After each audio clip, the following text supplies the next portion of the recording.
तालिब इलम की गल सुनान लगा कि जड़ा दीन की तलब रखन वाला है, तालिब इलम कौन है। और अज के दौर के अंदर ना तो इलम का शौक रहा है तो ना ही वो इलम की चाशनी रही है, ना उंज कोई इलम हासिल करने वाला है तो ना ही उंज कोई इलम देन वाला उस्ताद है, ना उंज का उस्ताद रहा तो ना उंज दे शगीर्द ही रहे ने। हुण बस अल्लाह वाले बस इंज ही निज़ाम पे चलता है। तुहानू एक बड़ी वड्डी गल सुनान लगा तालिब इलम दी। साडे बच्चे नहीं पढ़ते, ऐ किवें पढ़ते हैं और पढ़ने का तरीका की है वो मैं तुहानू दस्सण लगा। वो लिखते हैं कि एक तालिब इलम सी तो उन्होंने पढ़न का बड़ा शौक सी। की करन दा? पढ़न का उन्होंने बड़ा शौक सी। उहदा दिल करदा सी कि मैं इलम हासिल करा, मैं किताबां पढ़ा।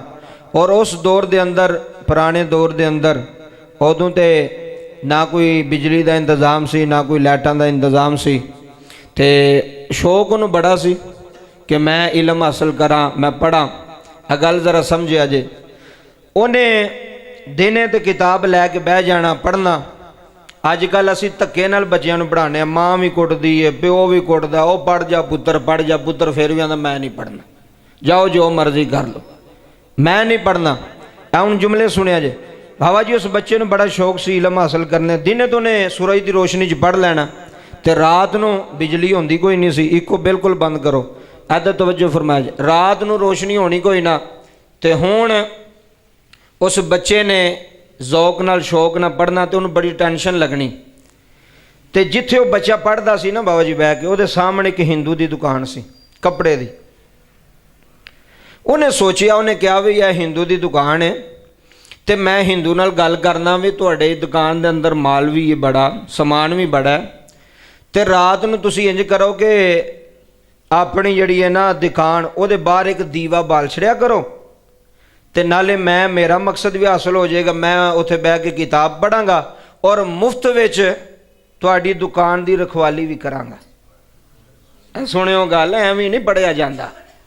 पढ़िया किवें जाता, शौक की है, ज़ौक की है। सुनियो, रात को उन्हें आख्या भी चलो हिंदू दीवा बालेगा, उसकी दुकान की रखवाली भी करांगा, उत्थे बह के पढ़ांगा।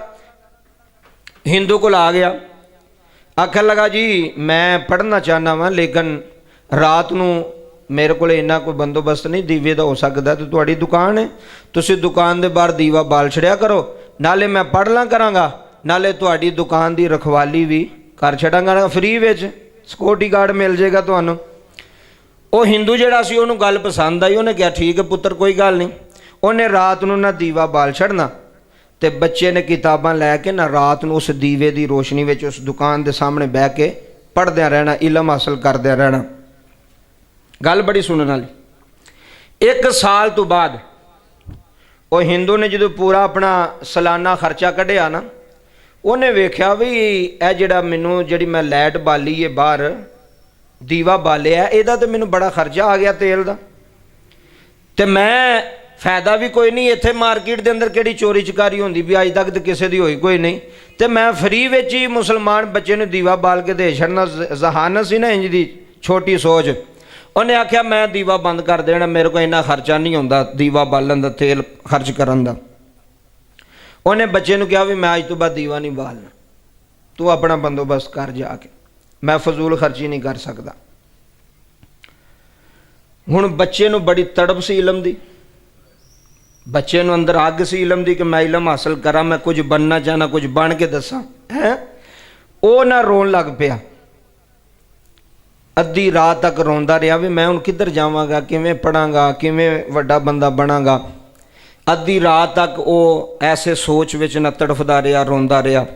बाबा जी जो अद्धी रात का वेला होया ना, वो तालिब इलम, इलम की तलब रखण वाला, तालिब इलम उन्होंने नहीं कहते भी फिर टुर के पढ़ने वाला, तालिब इलम की तलब रखण वाला। किसी चीज़ की तुहानूं तलब होवे, तुहानूं लाहौर जाना पवे तुसीं टुर जांदे हो, तुहानूं तलब है, तुहानूं जरूरत है उस चीज़ की। तुहानूं पेशावर जाना पवे तुसीं टुर जाओगे। तुहानूं दुनिया के किसी कोने ते जाना पवे, जिस चीज़ की तुहानूं तलब है तुसां ओह लैनी है, तुहानूं जरूरत है। तालिब इलम कहते हैं जिन्होंने इलम की जरूरत है। सुनियो गल, कन्नां दी खिड़कियां खुल जाणगियां। अद्धी रात तक रोंदा रहा कि मैं की करा, कित्थे जावां, माड़ा वां, गरीब हाँ। बाबा जी अद्धी रात नूं अख लगी तो नबी पाक की जियारत हो गई। ਐ ਜੇ ਤੜਫ ਐਵੇਂ ਨਹੀਂ ਤਾਲਬ ਇਲਮ ਬਣਦੇ। ਅੱਧੀ ਰਾਤ ਨੂੰ ਨਬੀ पाक ਦੀ ਜ਼ਿਆਰਤ ਹੋ ਗਈ। नबी पाक ने फरमाया बच्चा तू क्यों रोना है? अर्ज की हजूर मेरे को इन्ना खर्चा नहीं चुकिया जाता, मैं दीवा नहीं बाल सकता, लाइट का बंदोबस्त नहीं कर सकता। हजूर दिल बड़ा कि मैं इलम हासिल करा। नबी पाक ने फरमाया पढ़ना चाहना है? जी हजूर पढ़ना चाहना।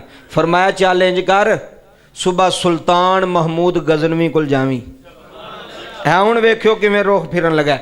नबी पाक ख्वाब च आ गए, तड़प सच्ची सी इलम दी, अग लगी सी इलम दी अंदर। नबी पाक ने फरमाया सुल्तान महमूद गजनवी को जावी ते ओनू कवी कि तेरी रात दी लैट दा बंदोबस्त करके तैनू दवे, तैनू दीवा बाल के दवे। ते नबी पाक के आखिया, उन्हें अर्ज की हजूर मैं सुल्तान महमूद ने गल की, उन्हें यकीन पता नहीं करना कि नहीं करना, वो कहेगा हो सकता तो झूठ पे बोलना, गल छोटी तो नहीं ना कि नबी पाक कह रहे हैं।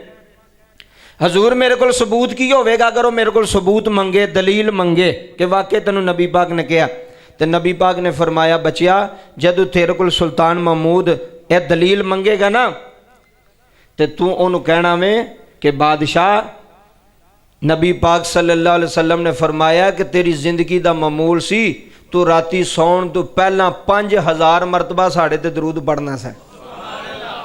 ऐ जे गल 5000 मरतबा सौण तो पहला तू साड़ी जात ते दरूद पाक दा नजराना पेश करके तो फिर सोना सै।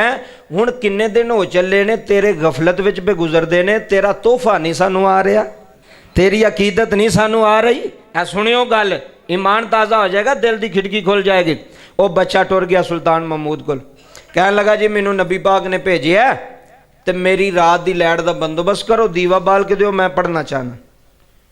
उन्हें आख्या जा काम कर, जाके तेनू नबी पाक की ज़ियारत तू बचा में, तो तेनू किवें हजूर की ज़ियारत हो गई, तो तेनू मेरे को तेरे को की दलील है, सबूत की है कि वाकई तो अपनी गल तू सच्चा है।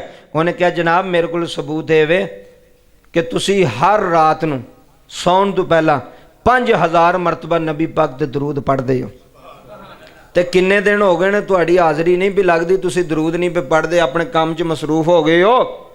इन्नी गल की तो सुल्तान महमूद अपने तखत उठ के बच्चे के कदमां च डिग पिया, अपने तखत उठ के बच्चे के पैरों च डिग पिया, वो पैर चुमन लग पिया, हथ चुमन लग पिया, कहन लगा पुत्र तू अपनी गल दा सच है, ए जेड़ा तू मैनू काम दसिया ना, ए मैं काम अपनी बेगम भी नहीं सी दसिया, एडा राज कि मैं अपनी बुढ़ी नूं भी नहीं सी दसिया कि मैं नबी पाक दे दरूद पढ़ना, मैं अपनी बेघर वाली नूं भी नहीं। एडा वड्डा राज ऐ नहीं भी 10,000 5,000 10 दे के बीवी नूं आके दस छड़िया मैं दे आया हूँ। कुछ राज होने चाहिए ने, कुछ नेकी दे ऐसे राज होने चाहिए ने तेरे घर वालियां नूं भी ना पता होवे, तेरी बेगम तेरे बच्चों भी ना पता होवे तू की करना। कोई ऐसी नेकी होनी चाहिए जिहड़ी सिर्फ तेनों पता होवे, जिदा तेरे ते रब दे दरम्यान तल्लक होवे, हर गल नहीं बुढ़ी नूं दसी दी। आ जुमले सुन, उन्हें कहा मैं दरूद पढ़ना, अजे गलत काम तो नहीं सी, अपनी बेगम ने भी कई बंदे तस्वीर सामने रखते हैं मैं पढ़ना पिया, बुढ़ी नूं पता लगे बड़ा नेक है। अपनी बेगम ने भी मैं राज नहीं सी दसिया कि मैं नबी पाक दे दरूद पढ़ के सोना, लेकिन मैनू यकीन हो गया कि तू सच्चा है, हजूर ने तुहानू भेजिया है, जिन्ना माल कहना तेनू देंगा, तो सारी जिंदगी जिन्ना तक पढ़ता रहेगा तेनू दीवा भी फ्री तो सार चीज़ ही फ्री मिलेगी।